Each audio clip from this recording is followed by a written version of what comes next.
Hi friends, tara na't mag-enjoy sa loob ng Dinoland. Let's go!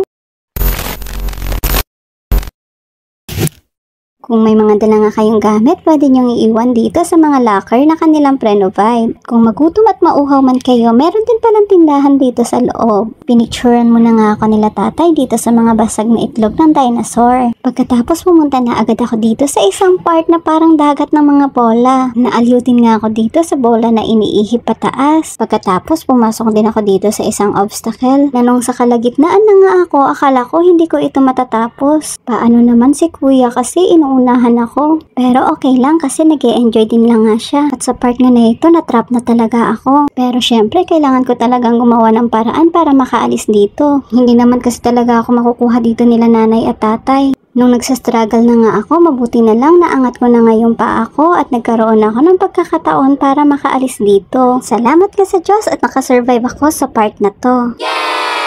Maliban nga dyan, pwede ka rin tumalon, mag-slide at sumakay sa ilang rides dito na kahit nga si nanay ay talagang nag-enjoy.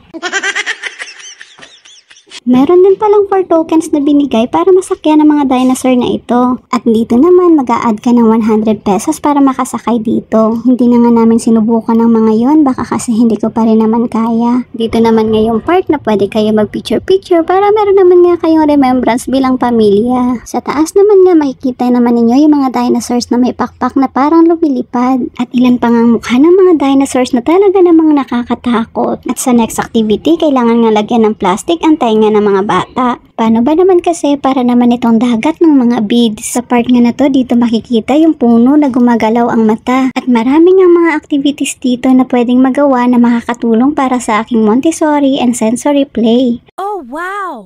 Siyempre, lagi pa rin nakaalalay si nanay dahil nga merong mga activity na mahirap gawin sa akin ng mag-isa. At meron din nga ditong slide.